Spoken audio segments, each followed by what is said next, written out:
Thank you for having this interview with me. If you don't mind, could you please introduce yourself?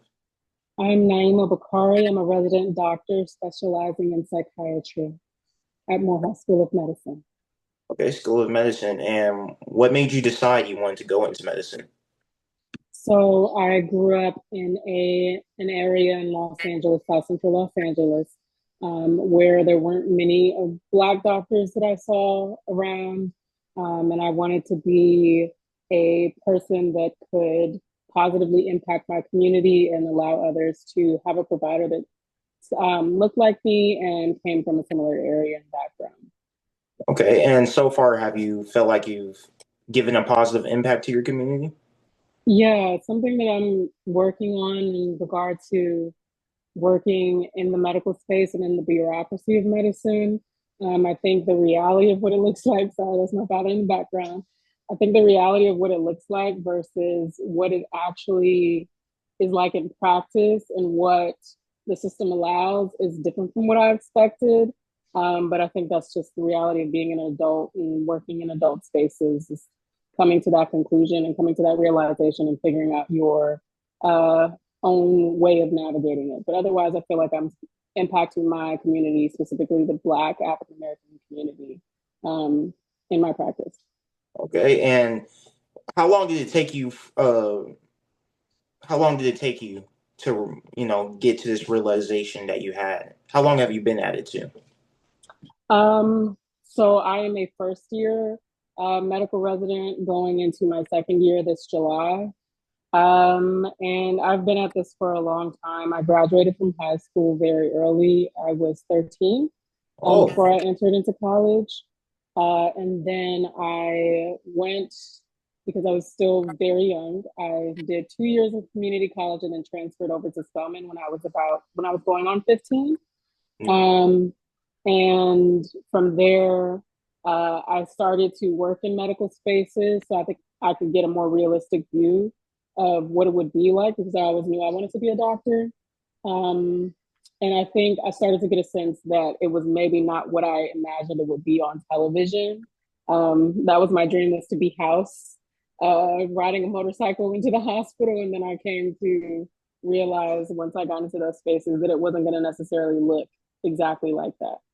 okay. And before we get into like the medicine aspect of it and stuff, how did that affect you to, go into college at such a young age? I mean, 13, 15, that's pretty young to be going into a college space. Mm-hmm. Um, it I wouldn't say that it impacted me negatively. I grew up with a lot of siblings. I had a lot of friends. I was very independent anyway, and I was very focused on getting into higher education. And I had already skipped a lot of grades in middle school, so I was used to being around older people. Um, and so I would say I still had a great time in college, still had fun, still made a lot of friends. And post college, I took some time to be an adult, get myself together before going straight into medical school. And I made that decision to do that. And I think it was very helpful in like solidifying myself as an adult and being able to go into the space with a more realistic mindset. Okay. And you said you went to Spelman. Were your family encouraging you to like go to an HBCU, or was that just a personal decision yourself? My father particularly was very encouraging with regard to going to an HBCU. I also have a brother who attended Morehouse. And so he was there before I was. And he had just raved about how amazing the AUC was. It And is. It is. uh, I go to Morehouse. Yeah. yeah. So when he sold me that dream and I knew I could get away from my family in LA and still have like a support system here and have fun, I was like, sign me up. And that's where I was. Okay. And was Spelman everything you expected it to be? Initially, no. I remember my first day on campus. My father and I was very California, slippers, linen pants, beach cover up top, and father similar. And then I think I remember we walked on campus during NSO week, and I saw girls in church hats and shoes that had red coloring on the bottom, and I was very confused. And they were looking at me oddly, and I was looking at them oddly, and I was like, "Oh, this is a different type of black than what I'm used to." Hmm. Um, and that was hard for me to contend with for my first couple of years of Spelman. I was always ready to run back to California. I felt like very out of place. I didn't know about all of the things that I had been hearing about. Didn't know what Martha's Vineyard was. Didn't know what Jack and Jill was. Pretended like I knew what those things meant. But I had no idea what all of that stuff was. And I felt very isolated initially. And then I solidified my own friend group. I found people who were more aligned with some of the things that I was. And even if they weren't, they were very accepting of my perspective. And then I came to love it. Okay. Yeah, Mm-hmm. yeah. I mean, my first day, going to Morehouse, we got rained on while we were doing our ceremony. So, there's always a little something with everything. Yeah. So, but so what school are you currently going to for the residential housing and things of that nature? So I am a doctor already. So I finished with school. Okay, okay. So I'm just in residency. I have 3 more years to go.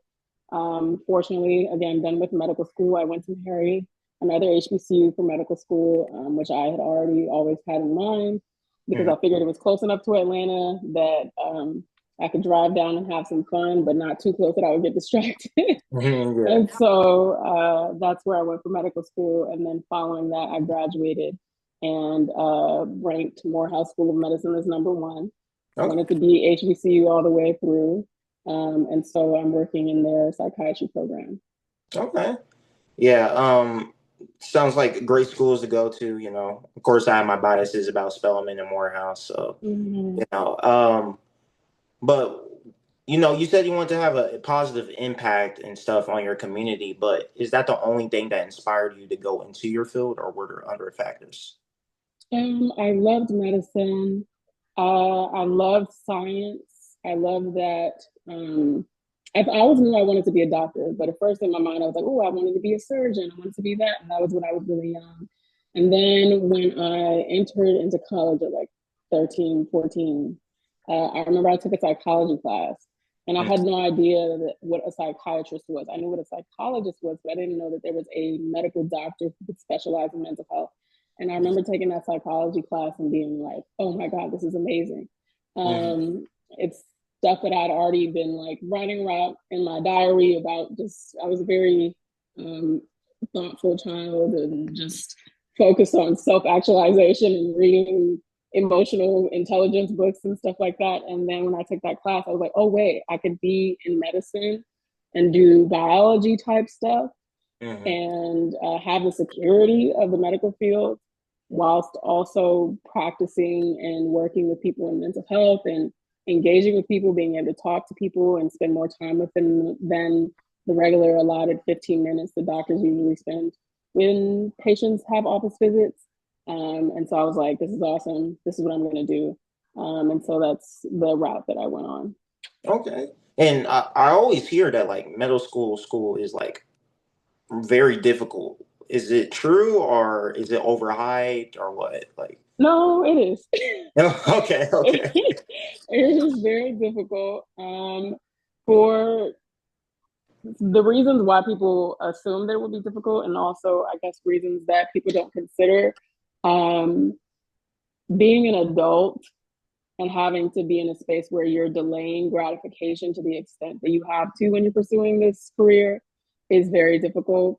Your cohort of students that you had graduated from college with are moving on with their lives. They're making money. They're able to go on trips. They're able to have more autonomy over their lives. They're leaving one job because they don't like it, going to another one, starting families, so on and so forth. And you're sort of sitting in limbo, maybe able to do some of those things, but having very little agency over your own life. In addition to just being in a high stress environment that most people don't understand outside of medicine. Um, and you are kind of at the whims of whatever system that you're in, and that you go where you get accepted to in medical school mostly.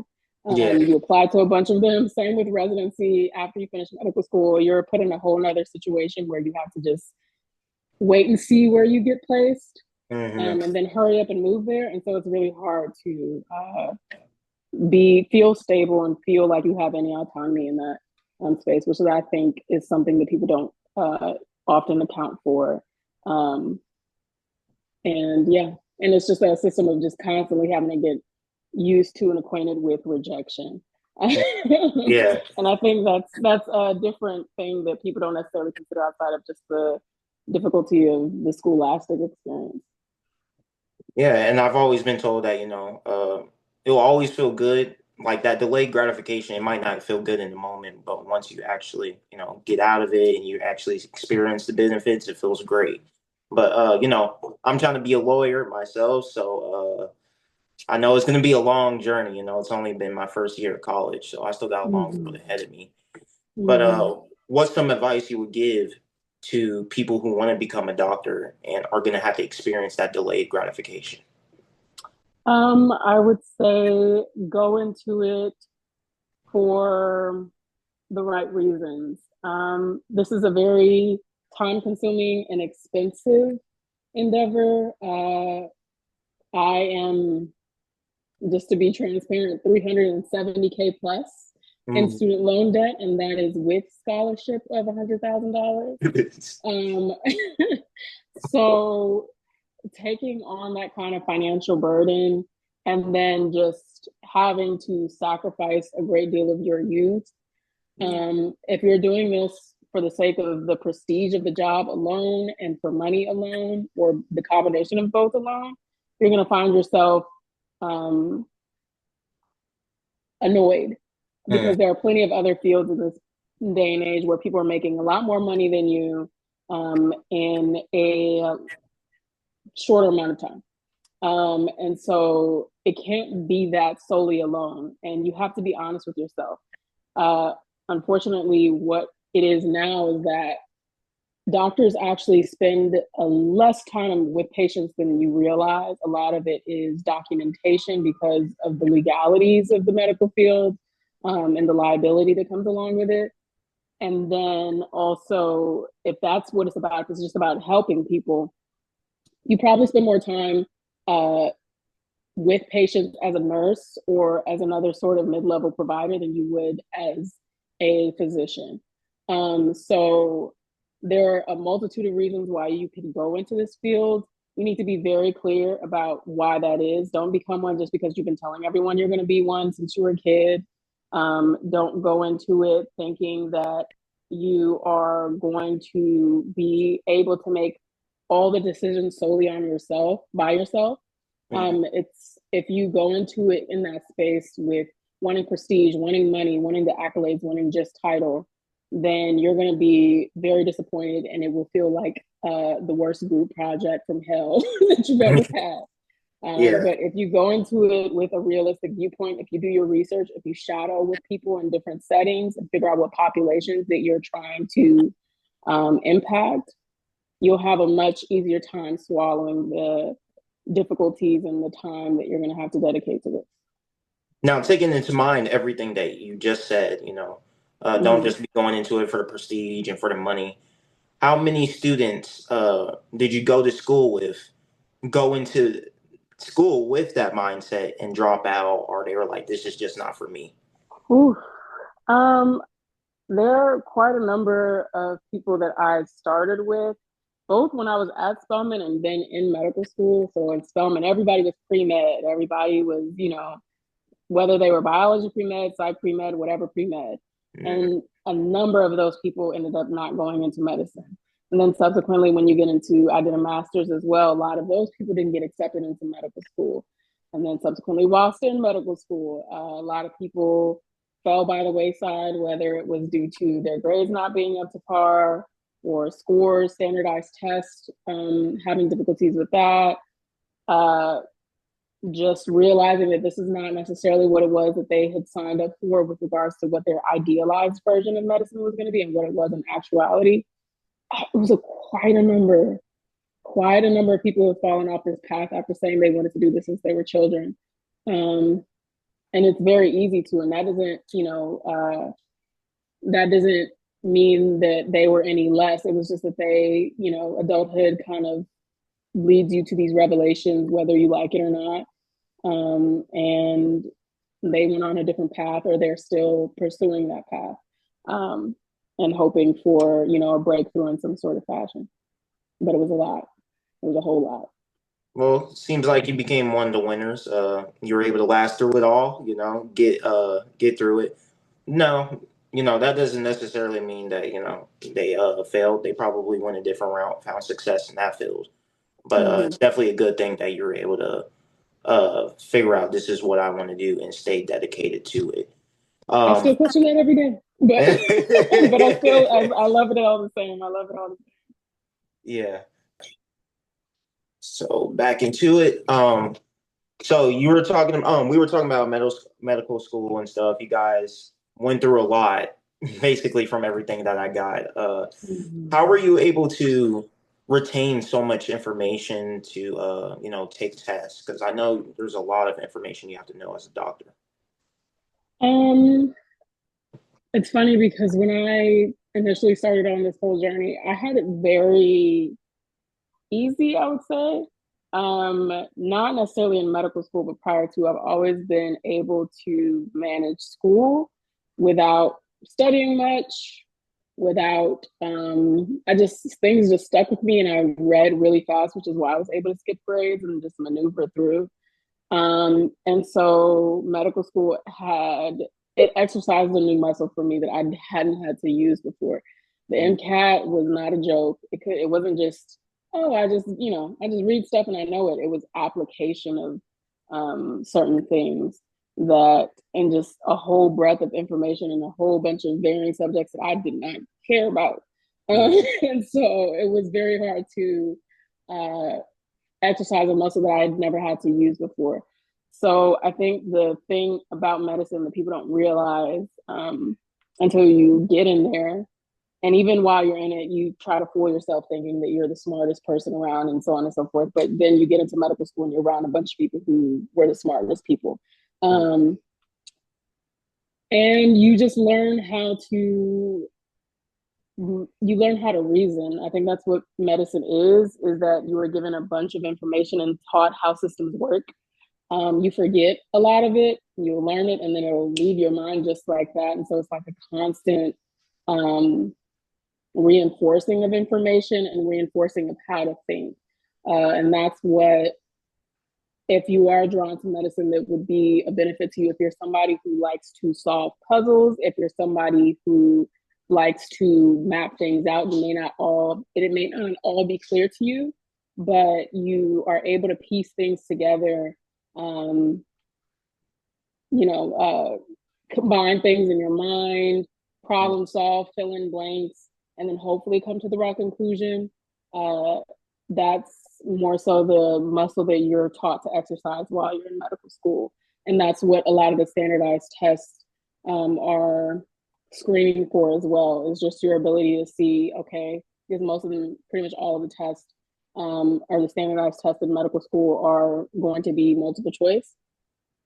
And so if you're able to process of elimination by reading what it is that you're seeing or dealing with a patient and being able to be like, okay, this looks like this is, if this system is out of whack and this is what's likely happening and this is what this enzyme is probably doing, this is what typically the enzyme would do if it's working, this is what it's doing when it's not working, and you're able to reason through. So that's really what it is. It's not necessarily, yes, you know a lot, but you forget it as quickly as you learn it. So being able to retain enough to reason through things is really the goal.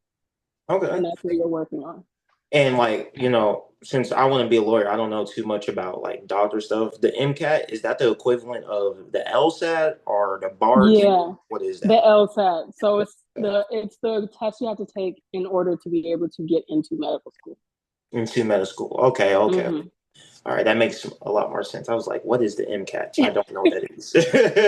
And unlike law, because I have like so many lawyer friends now, unlike law, I think you do the LSAT, you get into law school, you're grinding for those 3 years, then Mhm. you're taking your bar exam, and then you'll do continued education courses. For us, we have so many exams that then determine whether or not we can move forward, whether or not we can practice in the specialty we want to practice in. So we have the MCAT, then we have step one, then we have step two, then we Mm, have step three when we're in residency, then we have board exams depending on the specialty that you're in. And all of those exams are like a day, a full day, 2 days. And so something or another reason why people aren't able to push through is because they'll hit the wall on an exam.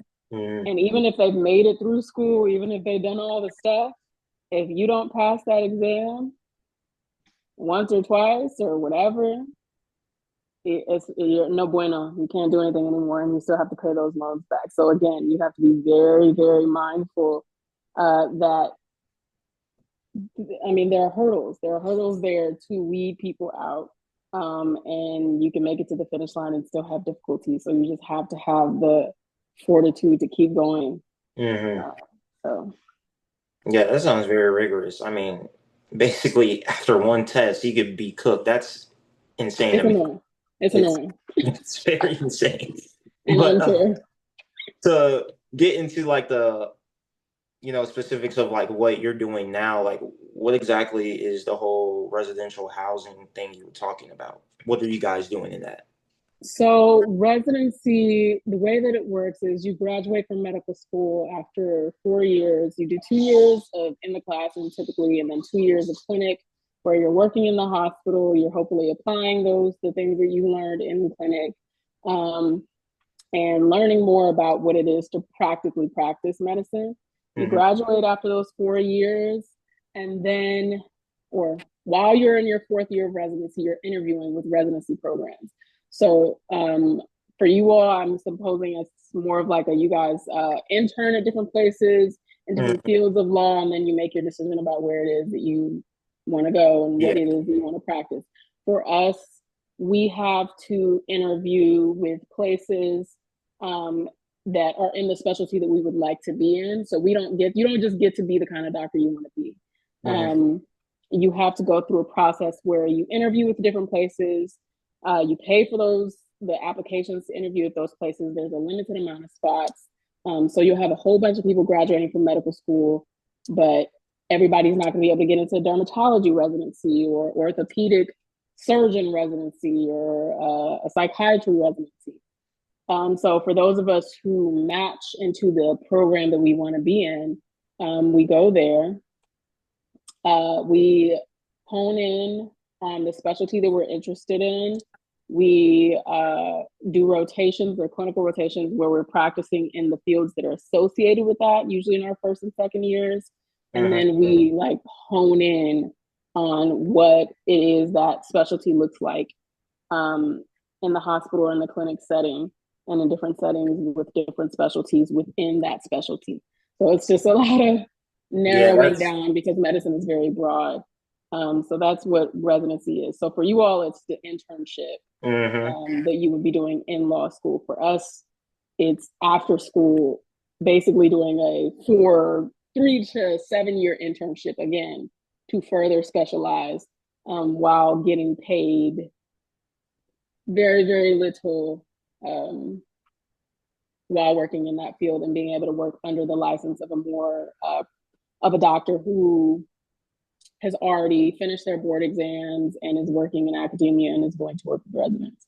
So mm. yeah, Yeah, you should put a little bit more emphasis on that very little. Like that's it's a very big very little, deal. very little. So Yeah. imagine you graduate with up to 400K in debt and you come out and you owe that money, but you can't practice and make doctor money the way that we would think doctor money is.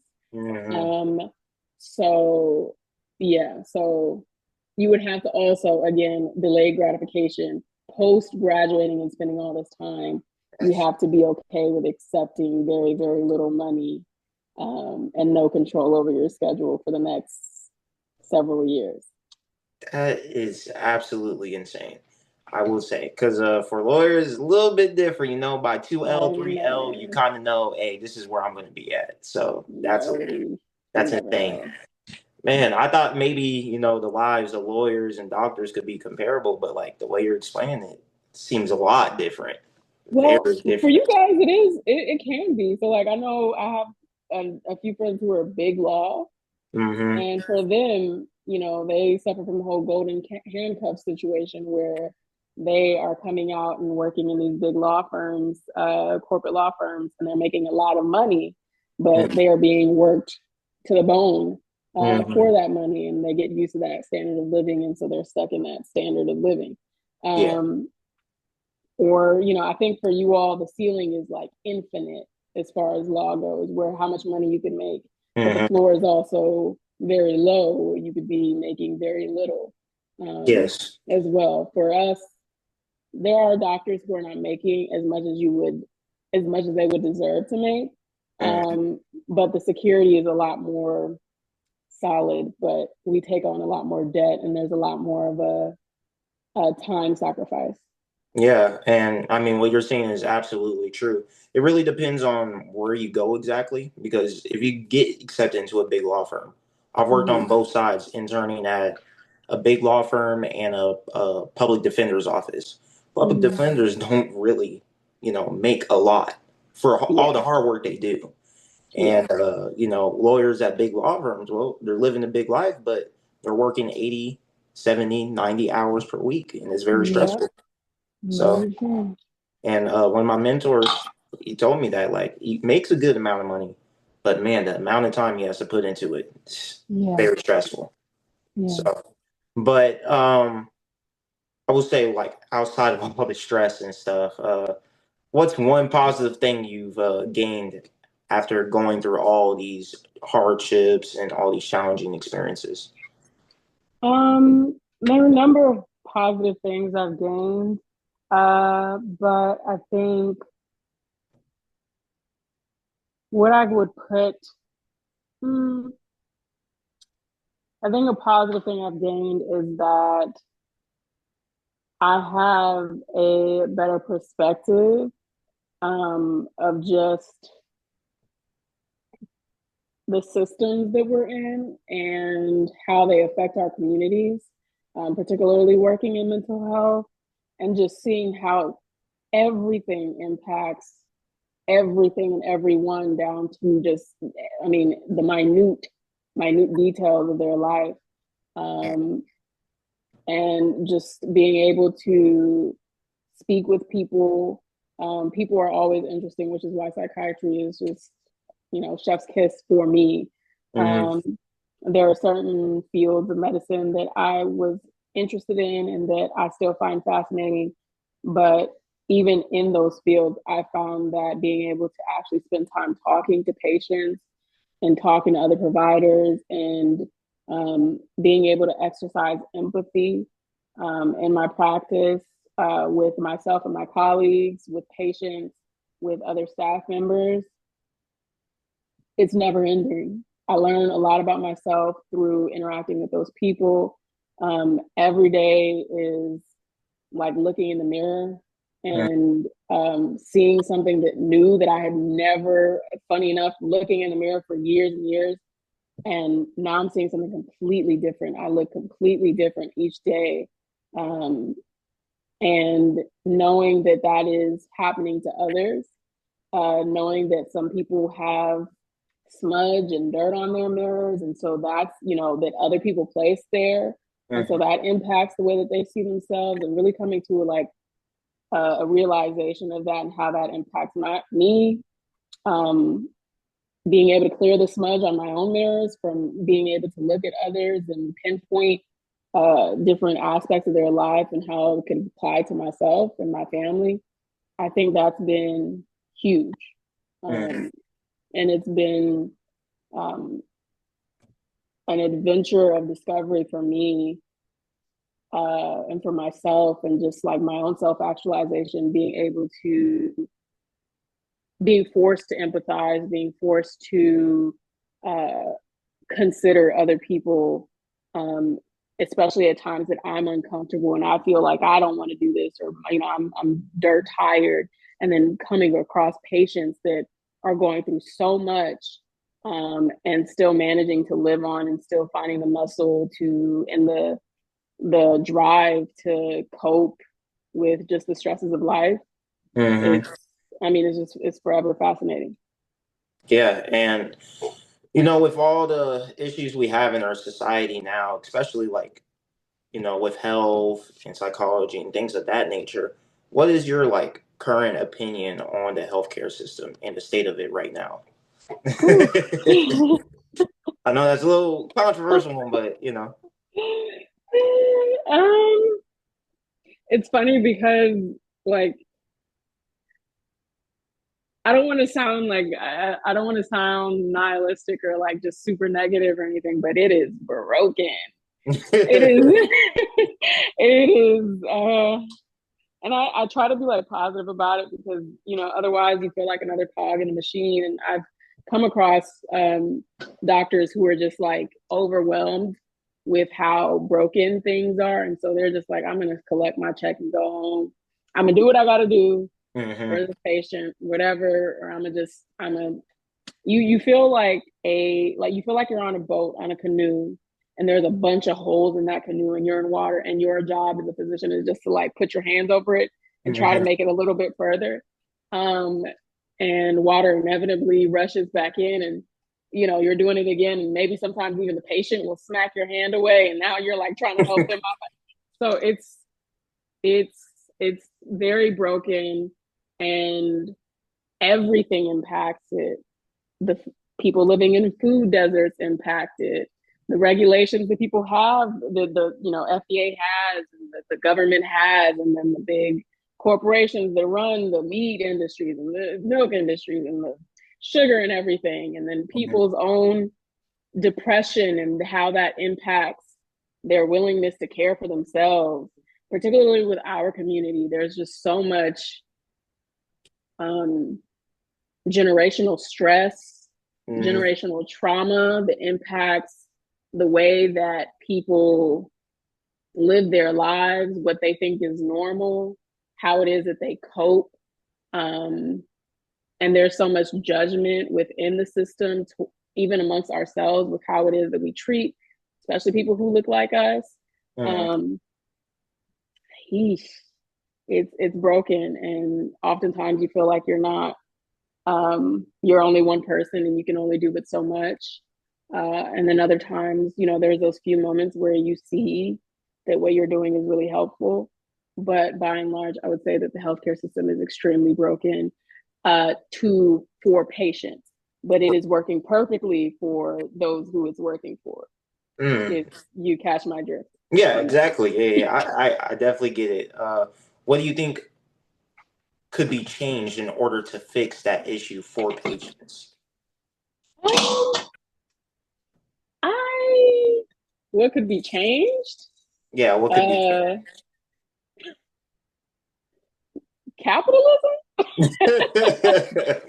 Okay, okay, okay. Uh, but I don't think, as long as we're living in a space where everything is for profit and profit driven, I think medicine is going to continue being what it is. Yeah, As yeah. with, every, I guess, field. It's just a lot more blatant and a lot more sad, really, when you think about, this field. Somebody can't afford the cancer medication, or what would be the best medication for their mental health, or so on and so on, and they're just not going to get it. Yeah. And that's just what it is. How much do you think people's personal choices contribute to the issues they have in healthcare? Like, you have all these bad foods, that clearly aren't going to help you, and you can have a healthier option. How much of that really hurts people within any community, really?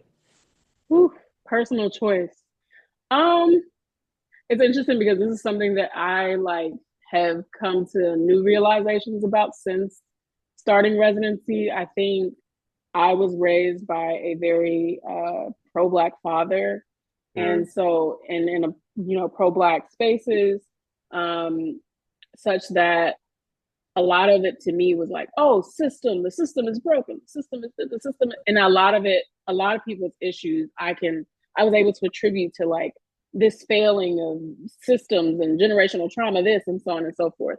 mhm, And then I came across people who had access to help, Hmm. and refused to take the agency that they could at least, um, over their own lives. Um, and no matter what you brought to them, no matter what, you know, they don't have to pay for this, they don't have to do this, whatever resources you gave and how much you extend yourself, and they still made the decision that they wanted to make. And so I think, um, but even that, I mean, the chicken or the egg, you don't know if somebody grew up a certain way that is what impacts their desire to make certain choices. Hmm. Um, so I think personal choice is definitely a part of all of this, but it's really hard to tease apart whether what personal choices versus all the things that have happened in somebody's life, all of the genetic factors that go on to making them who they are, with the personality that they have, and the coping strategies that they decide to take on. Um, it's really hard to tease that apart from what is just personal choice and what is a personal, I guess, what would most would consider failing.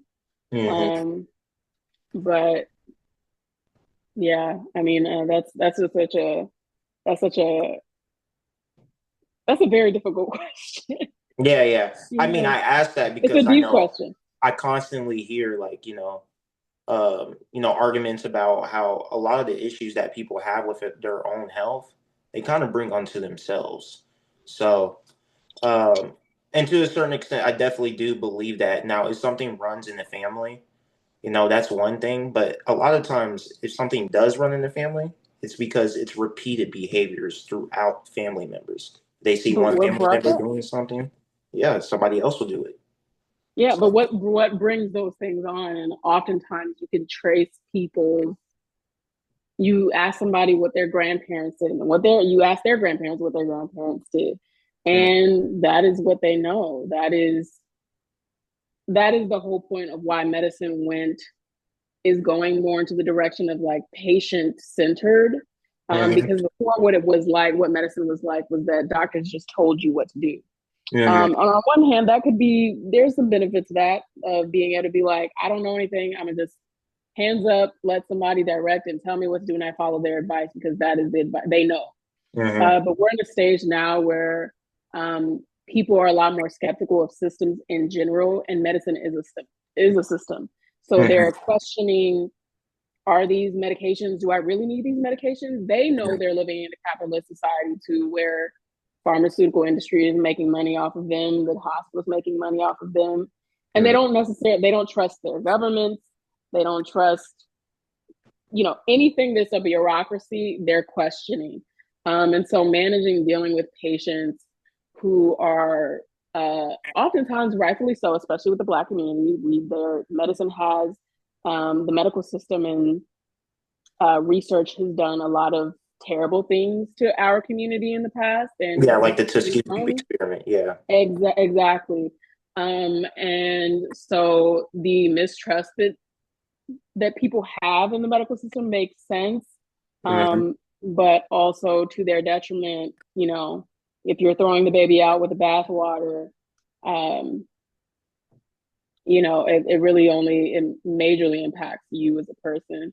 And so, Yeah. but you get to make that decision at the end of the day on what it is that you're okay with signing up for or not signing up for. And it's my belief that, though they said that African American people typically have a lower suicide rate than, let's say, Caucasians, I feel it is my belief that we find a way to end our lives ourselves in just Hmm. a way that is a slower manner.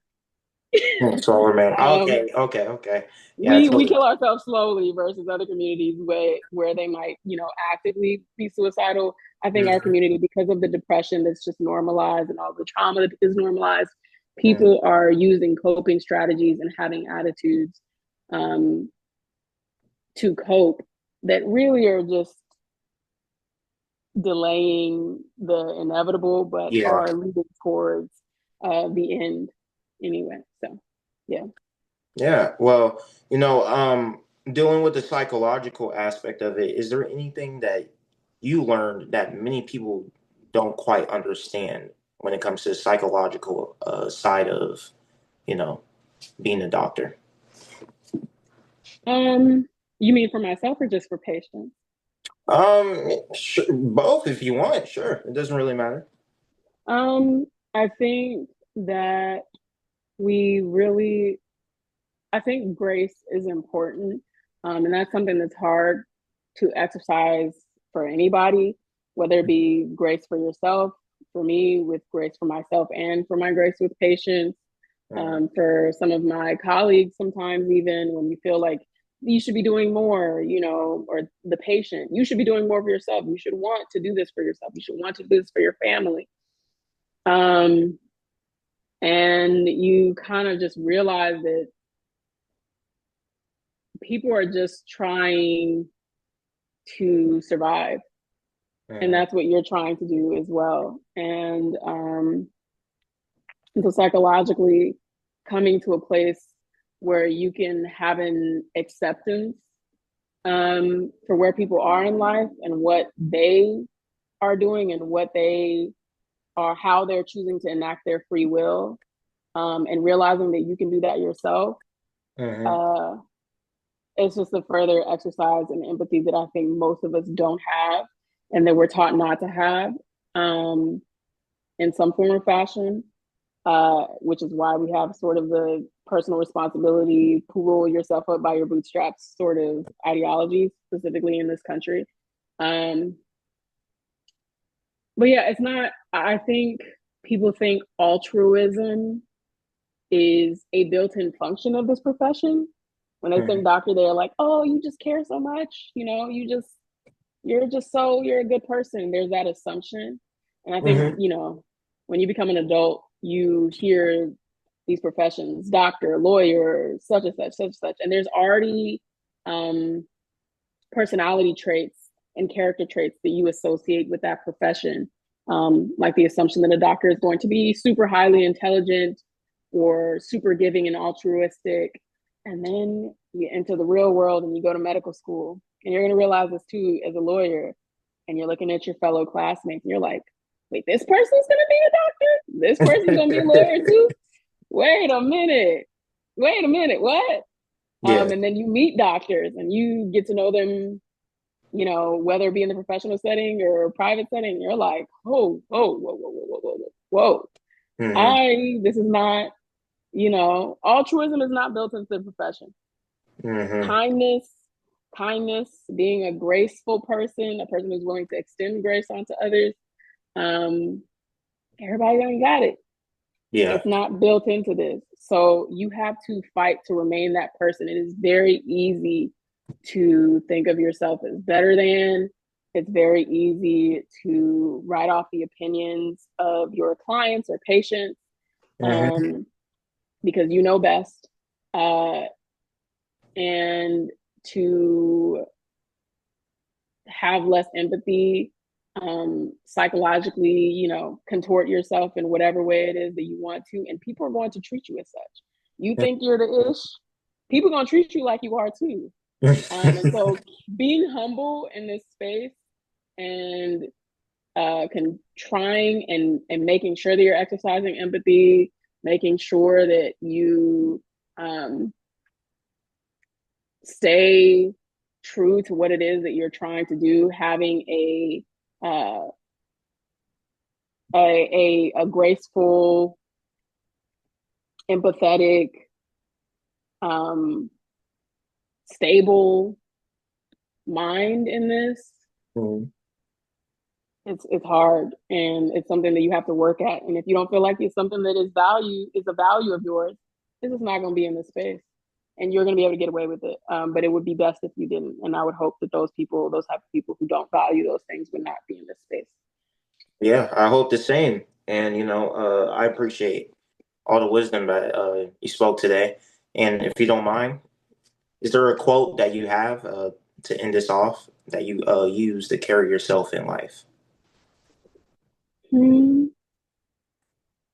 I would say just very easy quote: "Be kind." Be Be kind. kind, yeah, to yourself, to other people, um, It's not easy. It sounds like an easy thing to do. It is not easy. It is a daily practice. You're going to fail at it many a times, whether it be to yourself, whether it be being kind to others. It's very hard to be mindful of that all the time. Mm. But it's something that you should always strive and endeavor to do. Yeah, absolutely. All of us need to have a little bit of kindness in our heart. But with that, I appreciate this interview. I'm gonna go ahead and stop this now.